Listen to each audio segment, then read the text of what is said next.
for the people who don't know who Simon Mulama is, who exactly is Simon Mulama? Najua ni swali umeulizwa na watu wengi sana. Mazee, maka interview. Simon Mulama ni nani? Simon Mulama is a dad.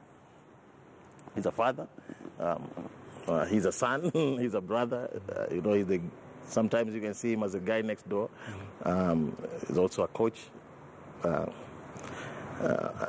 I'm also a lot into matters football, commentary and analysis and stuff like that. And on the side also, as a professional, I'm a consultant in security matters, security administration. So a mix of almost everything, man. A mix of almost everything, but a lot of people know Simon Mulama because of football. Yes. And I know, I've read a little bit about your journey and how you started playing Mtani, went to Kakamega High School, had to break watu wa Kakamega High School, went to Kisii High School, ukatoka Kisii, joined Ingwe, umetoka Ingwe, Mathare, and that journey has been there. Just tell us, how has your footballing journey been and how did it start? At least I know, and people maybe have heard and listened, your dad also played football. So this has been a football family for you. Actually, my dad never played football. Never played football? Never played football. Your elder brother played football? Yes, my older brothers, they did play football. Austin Mulama also played. He was a goalkeeper at some point in 1998 at AFC Leopards. Felix, who's a little bit older than us, also played, but he got injured. So he quit quite early, and then myself and Tito. So my dad never played, but when I look back at history and ask a few questions and try to find out, if exactly. There are some other people who yes, played. in the lineage, we have a lot of players who graced the Kenyan Premier League and also played in the national team that came from around the same family tree or the same community, the same clan back in Western Kenya. So both from my dad's side and my mom's side. So I think it's something hereditary maybe, or something just within the family. How did it start for you?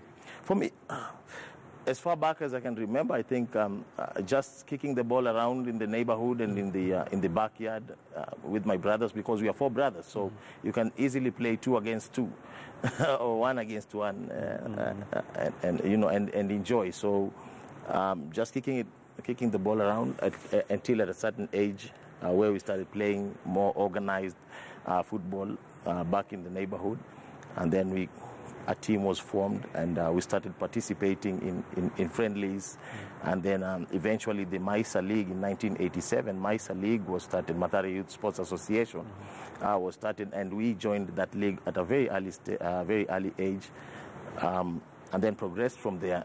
And so anything that came after that was just something that you had built over the years. So got a chance to go to high school, got a scholarship in high school because of football and the ability. And then after high school, you graduate to playing in the lower league, Super League. I played with Gusii Mwalimu in Kisii, and then graduated to Shabana, which was in the Kenyan Premier League. And then after that, transferred to Leopards, then the national team. So, I mean, the progression was there, but it was because of the slow and organized, structured build-up that happened right at a very young age. You also went to Park University. Yes. I know a lot of people don't know about that. How did that maybe change your life or impacted your life? Because I know as much as people play football, sometimes education is also very important, very key. Yes, it was a very critical decision to make because on one side you're moving from a contract where you're earning every month, and for every win you get, and little bonuses here and there. I was in a Ismaili club then. The closer we got Egypt. In Egypt, they call it the city of beauty. So the closer we got to the championship, the more the bonuses increased, and so you're making a decision to move from that to go get an education where you're not guaranteed of any payment. At least after every month until you get done with your education. So It was a tough decision, but it had to be made. And you know, when I look back, I don't regret making the decision. So I got a chance to go to Park University, graduated in criminal justice administration with an emphasis in security administration. But you know, my experience over the years while at Park and in the US as well, I think it has done a lot after school. You know, because you got done, finished 2007. That's when I realized, well, football is really over. So 2009 came back, tried to play in the Kenyan Premier League 2 years later, and it's not working. So, but you know, the experience I had between 2001, 2008 is what has gotten me moving. You know, you can very easily adapt to any different situation in football and outside of football.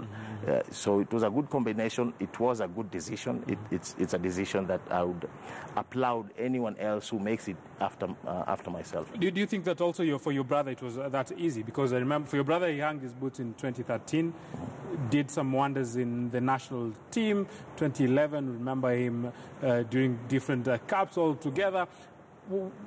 Is his story somehow similar to yours?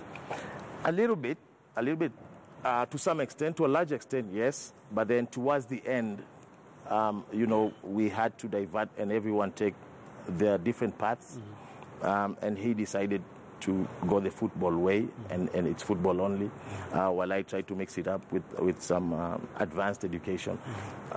So it was tough for him when he decided that, you know, I'm giving up on this thing that is the only thing that I knew, or is the only thing that I know, and I've known over the years.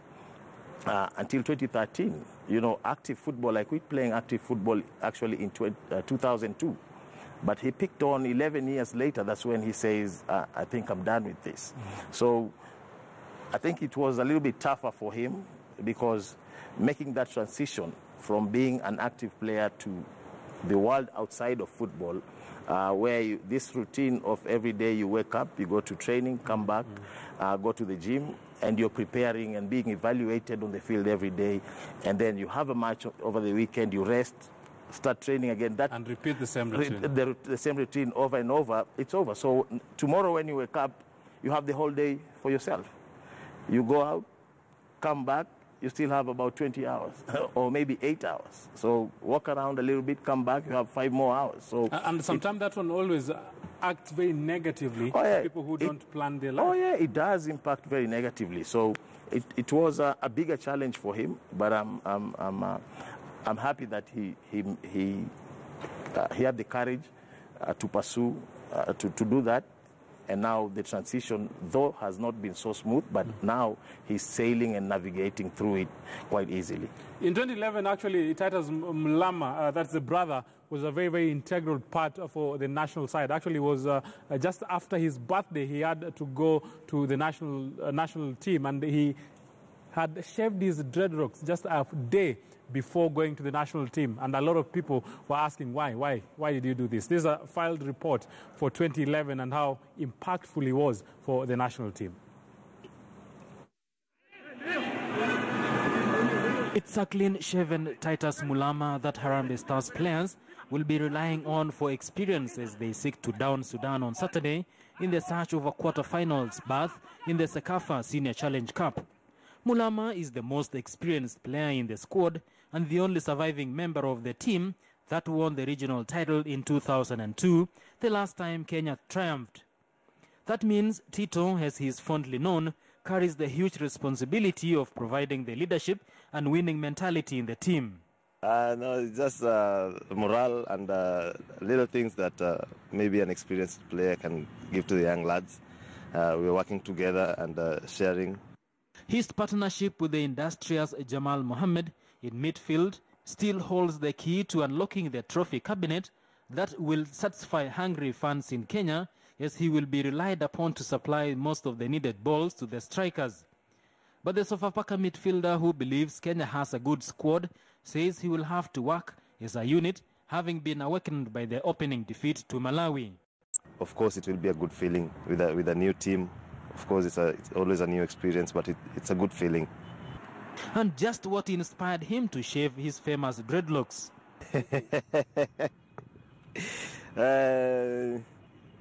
Nilikuwa na birthday jana. Sasa nikabidi birthday present yangu ni shave hiyo nywele alafu ndaipeleka nikaihang mahali. Mulama, who turned 31 on Wednesday, says the new look makes him feel a bit lighter, and many a fan will be hoping that he will be the beginning for new things, not just for him, but the team as well. That is in 2011. Kenya were trying actually to see if they will do wonders in the Sekafa Championship. At that time, Titus Mulama was still active and playing football. He had retired, born the same day, but retired almost 11 years. 9 years later. 9 years before. 9 years before, yes. How is that? Man, you have to do what you have to do. You know, the fact that your brothers may have been born almost 30 seconds apart doesn't mean that all your decisions have to be the same. So those are choices and decisions that have to be made eventually. And you know, I always look at him and feel very proud of him for having stayed that long on the field. Yeah. I'm not sure if myself I could have done that. You know, it takes a lot of discipline, it takes a lot of focus and everything. And, you know, Tito playing that long, and they say the last time they won the Sekafa was in 2002. I think, you know, so every year you keep trying and you're not winning anything for the country. You know, it takes a lot of courage and a lot of strength. So, to a large extent, I have, you know, a lot of respect for him and for what he did on the football ground. You talk about that, and let's see some of these pictures, actually. Some of the moments that your brother, I know he was supposed to be here, but responsibility sometimes. This is Castle Cup 2002, where they were champions. So it tells you, at least playing with a beautiful team and the players, it always impacts players in a different way. Yes. You play in a good team with a good chemistry, good cohesion, and you know you go through stuff together. A good fraction of this team actually got to the finals of Castle Lager Cup in the year 2000, played here at home in Kasarani. Remember that very well because I lost a penalty. So in 2000, Robert Mambo, I can see Tito, Philip Opio, George Waweru, all these guys were in that team. So 2 years later, you see them become champions. So playing in a good team, like you said, with good understanding of each other, chemistry is there, you can always enjoy the success, however long it might take, but definitely you are guaranteed of some level of success. Let's see another one. I know they're quite a number. Where is this, if you can remember? I know I have it somewhere here. And at least on the back it's written where exactly that was. This is in Castle Cup still, Kenya versus South Africa, where Kenya won 5-3. So very, very impressive moments there. Great moments. And back then, 2002, winning 5-3 against South Africa, it was a big deal. It still is until today. You know, South Africa is not beating South Africa with that margin, even if it's 2003. Yes, it's not that easy. So anytime you get such a victory, something to write home about. Let's see another one. Yes, the brother himself with the trophy now. The trophy. A happy chap, you will agree. So he actually loved wearing number 7. And he wore it for quite a number of times for the national teams and also for the clubs. We see another one for that matter. Do we have another one? Yes, we do. Yeah, he's a very happy chap here. At that time, Sepp Blatter was in Kigali. So APR Rwanda, that is. Yes, so he also did some impressive times there. So those were just some of the moments. Let me take you off what was happening there, and we talk about the national team now. We know at least at your time you played for Harambee Stars. Your brother also played for Harambee Stars. We had quite a number of results coming. Your brother was in the team that actually did duty for the country in 2004 during the time that we qualified, the last time that we qualified for Afcon. Now we are in Afcon. What are we expecting from this national team? I think there's a lot of pressure on the boys because back in the day, when the national team was assembled, you know, they would say the professionals have landed. But when you look at the list, you have Musa Otieno, Michael Koth. Then everybody else, Francis Onyiso, Eric Omondi, Tilon Oguta, everybody else is a local player. Understand? So we're going to compete against the Nigerias and the Malis and all that have players overseas and have had players overseas for years. Now we have a Kenyan side that when we assemble the national team, you know, barely do you hear us say the professionals have landed, because almost everyone is a professional. So when you look at the list, from the goalkeeper all the way, maybe Matasi just came in recently, but it was Arnold Origi and the Timbes and the Wanyamas and all that. So the players understand and they know, because of the level that they are competing in and competing at, they're expected to do more than the local lads did in previous years.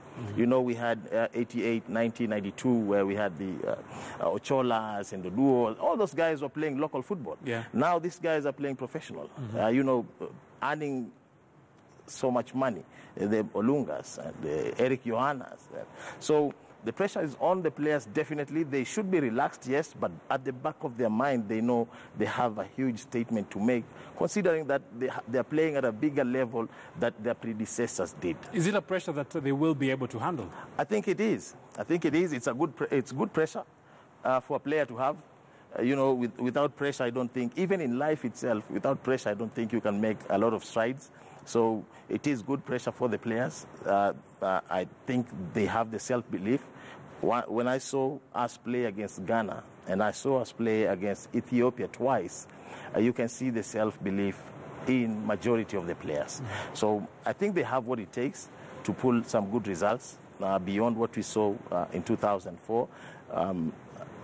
You know, if worse comes to worse, Kenyans expect them to stop at the quarter-final stage and not to lose at the group stage. What does it take for a person to don the national jersey and go out there and represent the country, and sometimes the results come, there's some negative results, and sometimes the results come and they're the beautiful results that any player will want? What does it take for that player to do duty for the country? You know, you have been there. Yeah, yes. Sometimes we had guys who were just calling the team because they have an uncle somewhere. But you know, in a normal setting, number one, you have to be at least exceptional. You know, they say creme de la creme. The best of them all in our league, the best of them all, maybe regionally, should be the player that is representing the country. Number one. Number two, you could be a good player, but then in the dressing room, you're not a good person. So it also needs a player who's level-headed. You have the focus, you have the discipline and the respect that each team member deserves, because some guys play, let's say, in a top league. I'll use maybe Victor Wanyama, plays in Tottenham, in EPL. But you look at Kenyan history, is he the best midfielder Kenya's ever had? I don't.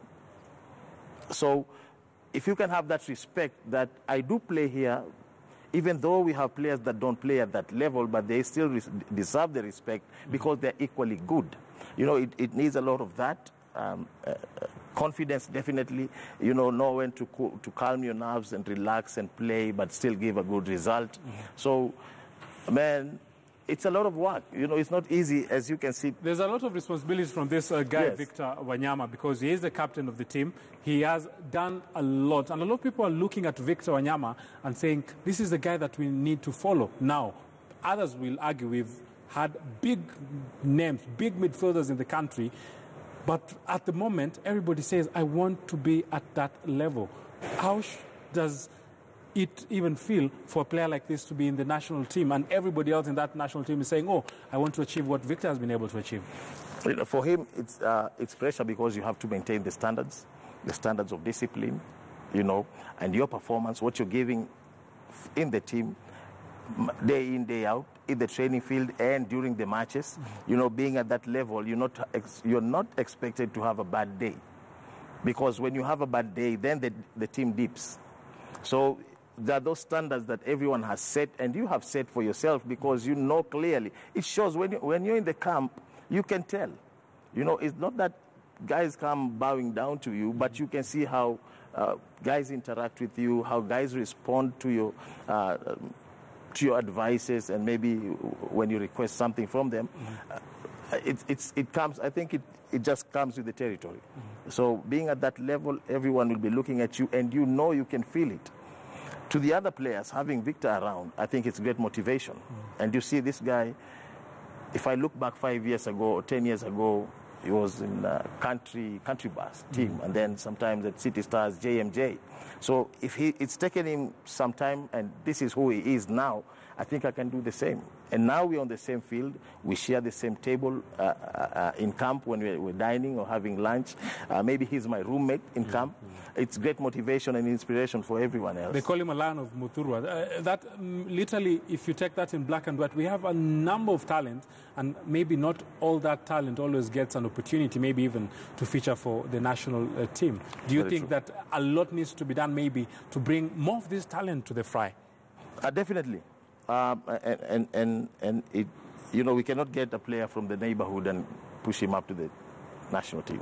So we have to have very strong leagues, good leagues and very strong leagues, very good structures that can identify these talents, young or maybe at an average age, that now they can be incorporated in the leagues and get the exposure enough to compete at the national team level. We are trying our best. I think we are trying to identify these talents, but more needs to be done. If we tighten that, I think we can see a lot more of Victor Wanyama, or even better. What are the prospects for this team? Yes, we've qualified for Afcon. We will, thank God, what happened to Sierra Leone, maybe. But at least the team showed the desire. The results started coming. And now we are going to Afcon, and a lot will be expected from this national side. Do you think we have chances to at least go there and make some huge statements? First off, about Sierra Leone, we won our matches. Yes. We won our matches. So I think we did our part as a country, and we did a good job. What is expected? What are the prospects? I think we have an equally good chance, just as everyone else in the competition. Honestly, you look across the board, and you hear comments from players in Europe, maybe former players, Zidane, Beckham, Scholes, Platini, and all those players, and you see, and they tell you the difference between between the current players now is not so big. They're almost at the same level in terms of ability. Maybe one or two could be exceptional, but almost everyone is almost at the same level of competition. So I think going to the African Cup of Nations, we are not so far behind from everybody else in the continent. And because of that, that gives me a lot of hope that we have a big chance of doing a good job. Yes, we have a big chance of doing a good job. We never started that well against Sierra Leone in the opening leg, but we are optimistic that things will go positive. But at least we know what has been able to transpire. Let me just ask you a quick one. When you think about this Harambee Stars team, I know there are some simple players that maybe will come. We will be able to pick very, very quickly the likes of Olunga, the likes of Wanyama. We'll be able to pick these huge names that they've been able to go and play professionally in bigger clubs per se. But do you think that all these players, when they are in the camp, they all are at the same level? They should be, but naturally, I don't think they are. But, in the right setting, the right setup, they should be. But in all honesty, when in camp and when Wanyama is in camp and Mieno is in camp, those are two different dynamics. Yeah. So it's the best situation we would like to have, but that's the reality of life. When Victor Wanyama walks in that door, even the gate guy would love to come and have an autograph. And I just walked through that door, and nobody came for an autograph. I'll take it. No problem. No, it's not personal. But that's what I'm saying. Those are the dynamics, and it will never be that guys will be at the same level. Ronaldo, Messi, and all that, when they're in the same camp with the rest of the guys, they would love to act normal and act the same level with the rest of the guys, but the truth is they're not. They're not. He is a big name. He is the captain of the side, Victor Wanyama. There is a lot that is expected from him. We will love to see him get a number of playing time at Tottenham. We know injuries has been a kind of issues, but we hope that he's not falling out of favor from Mauricio Pochettino. But we will take a short commercial break. When we come back, we will listen what Nick Mwendo has to say in regards to preparation of the Afcon. At the same time, from a player's perspective, former player to be specific, he'll be telling us what are some of the things that players always expect where they're in camp going to represent the country on the national level. That and much more after the commercial break.